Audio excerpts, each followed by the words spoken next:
Hey, this is Tim Pierce. For the most part, I don't use bar chords anymore. I use smaller chords that allow me to keep my wrist up and my hand pretty much fatigue-free. The other thing I do is I love to use open strings. This first position has all the great open string ringing, and I'll put a capo on without hesitation to bring that open position all the way up the neck. I'm going to break down and teach the first part of this rhythm/lead performance. Click the link below if you want to check out the full episode with part 2 and tabs and jam track. So here's a bar chord, and it's great. A lot of songs require bar chords. If I'm holding down a bar chord, I have to stretch my index finger all the way across all the strings, and I really have to hold down the fort. My wrist drops down, it tightens up. There's a certain amount of fatigue that comes with bar chord.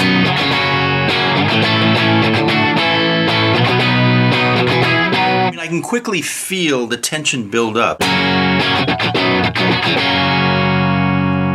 So all that's required to emancipate yourself from bar chords is breaking your guitar part up into 2 parts.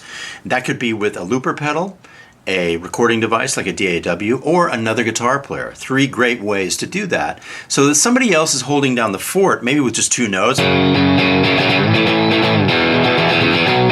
I look at myself as an ensemble player, and that means drums, bass, guitars, keyboards. So you're not having to cover everything. I still use lots of little bar chords, either 2 strings, 3 strings, 4 strings, even 5 strings. But even this 5-string bar chord right here, I can take my 3rd finger and look, I can keep my wrist way up high. 2nd finger, same thing. If I put the index finger down, the wrist does have to drop a little bit. But I can do with my index finger 2, 3, and 4-string bar chords and keep the wrist up. That's where all the comfort is, and that's where I don't get fatigued. So the 2 chords that I don't do a lot of anymore are this big one and this big one, simply because I have to drop my wrist down and I begin to feel the fatigue almost immediately. Now, if your song requires it, or if it's something that you really want to do, just do it. Nothing sounds like that, but I'm talking about in general as I'm playing as an ensemble player. I do the small ones, I keep the wrist up, and I'm pretty free. Here's an F sharp progression using the big bar chords, all 6 strings.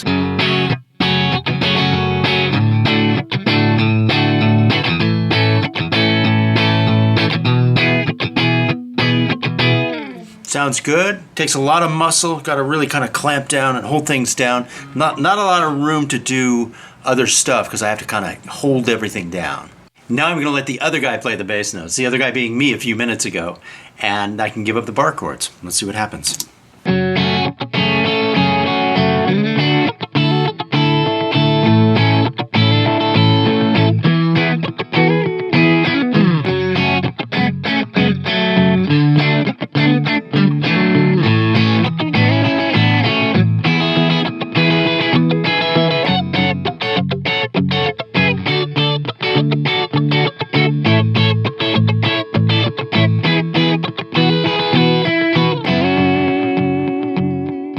One of the best reasons to give up bar chords is when you're using a capo.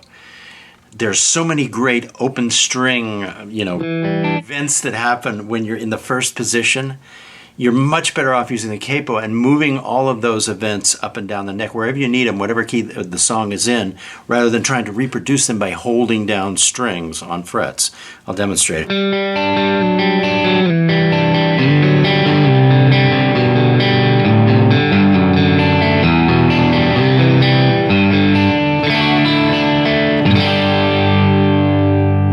Now it's really that simple. Plop on the capo. Now I'm doing it in A.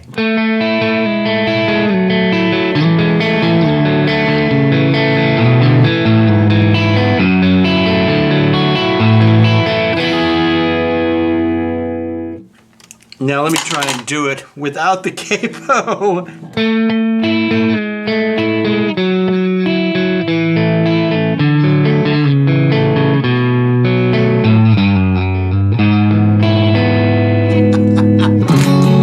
Seriously though, aside from the issue of this really crazy stretch right here, when you try and duplicate this with your fingers, with the capo you retain all of these beautiful open strings and all of these easy connections that happen as you flow through.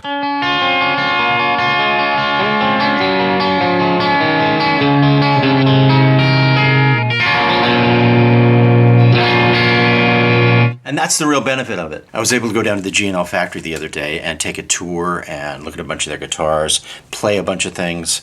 This one really spoke to me. It's the ASAT Special, and it has the magnetic field design pickups. This was Leo's design, and they, on their website, they call it the quintessential G&L. And I kind of understand that. They're like P90s and humbuckers and single coils and filtertrons all mixed together. I mean, you can really hear his genius in these pickups. They're very smooth, plenty of top end, but it's not harsh, and very balanced. The lows, the mids, and the highs. And when you switch pickups, they're very balanced from pickup to pickup, and the center position also. They're all very even volume-wise. Another feature unique to Leo Fender and this guitar is the saddle lock bridge. He designed this to transfer more resonance and sustain into the actual wood grain. It's a good sounding bridge. So this starts out with me basically playing on the top 4 strings, and I kind of started with a bit of a lead, but it's really a rhythm because my right hand is kind of going like this, you know, brushing across the string. So I pull up. My hand is basically anchored here with the index finger at the 2nd fret because I'm basically in the first position of this F sharp minor. And I pull up on the 3rd string to hit the pitch. I'm on fret 4, index finger's at 2. I pull up from 4 to match the pitch at 6. Kind of blend the string. And it's okay to be a little sloppy with the right hand here, I think, but I'm aiming for the top 4 strings, and the way I aim is to slice downward like this a little bit. Let me get my hand in the picture. Slice down like this so that I naturally don't hit the bottom 2 strings. Kind of like...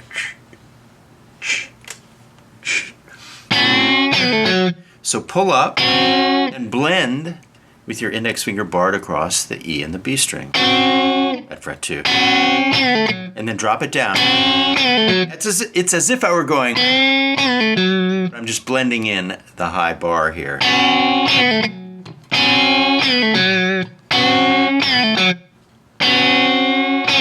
And honestly, you don't have to bend it. Like, I'm barely making, I think, the pitch here. One of those situations where the rub is actually part of the coolness of it, I think. My next move is to stay right where I am, but I bring my index finger 1 string over, so I'm barring 3 strings. I let it come back down, lift it up for a second, let it come back down, and pick up all 3 strings, the E, the B, and the G. And then I hammer from fret 2 to fret 4 on the G string with my 3rd finger. And I do a hammer-on pull-off after it, so I get this thing. Just a downstroke on all 3 strings with my pick hand. And that hammer-on pull-off, it lets all the strings ring while I'm doing it. As best you can. See if you can let everything ring.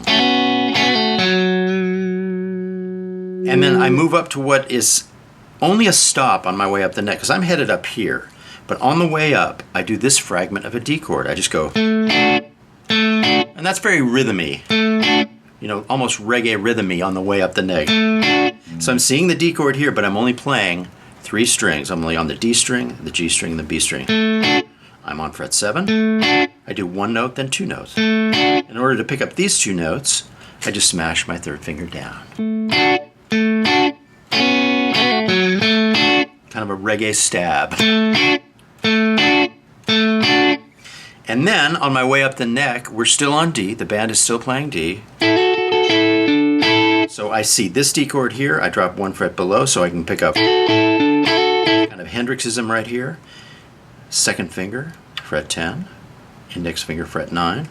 I hammer to 11. And this time I alternate pick. Up and down.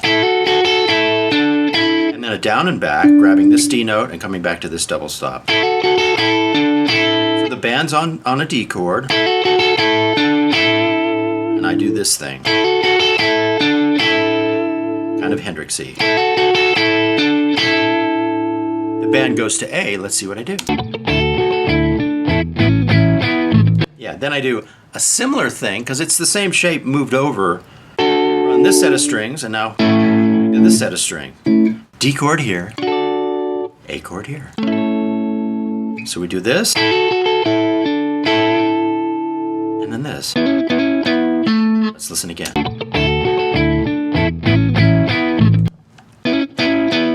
There's a stop here. So I'm barring at fret 9 on the G string and D string. I'm playing staccato, leaving the stop. And all that's required to do that is to lift the fingers up, and let them rest on the strings without fretting. So I'm muting with the left hand. And it's on purpose. Instead of going staccato rather than legato. Let's listen. Yeah. And I even stop there. So I'm hammering on the D string from 9 to 11, stopping it with a staccato lift up of these fingers. Drop back down, play the double stop again, and land on the A note, and do that staccato. Put these together.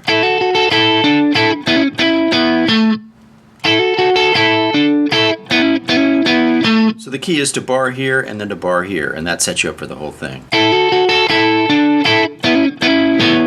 So we're here.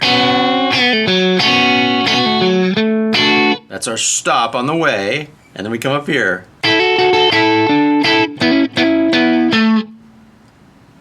A little slower.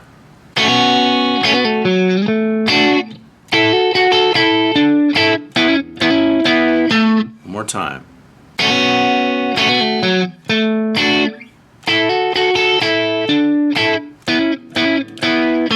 So continuing my play over the A chord, what I do is I drop my hand down 2 frets, so it's basically anchored here with the index at fret 7. And I'm just kind of walking down. See, I see the A chord right here, and there's an A chord here. This is above the A chord right here. So the index finger sits, and I bar the D and the A string at fret 7. Hammer, and then pick. And then I walk down to the A major scale.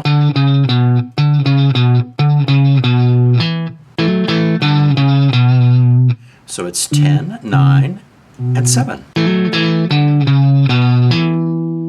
And it's a bit unorthodox because it's actually a mistake that I correct that ends up being musical. Because the band goes to E, and I didn't really mean to drop to a B note right there. If I had it to do again, or if I was really on point with this, I would have landed on an E probably. But I knew that it would be okay because it was the 5th below E, so I gave it a try, and it ended up being it actually sounded like I meant to do it, but I really didn't. I landed there, and then I said, oh, we're on E, so I just went over to the E right there. So 7 and 7, just by kind of rolling the index finger over. So midstream, I realized I wasn't really at my destination, but it was good enough, and I could spin it into a new destination, basically.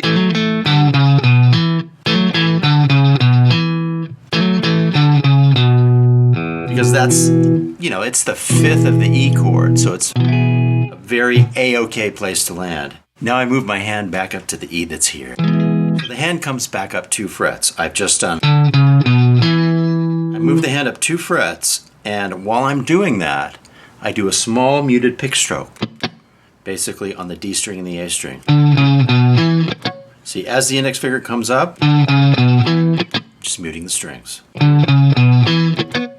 The index is just laying on top of the strings but not fretting. And then I do the scoop hammer-on from 9 to 11 on string 5. And then I do the same thing but on the G string and the D string. So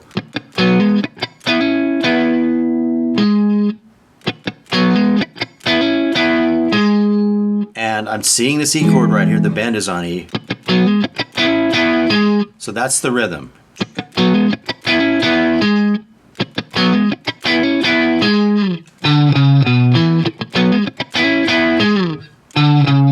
And that's how they connect.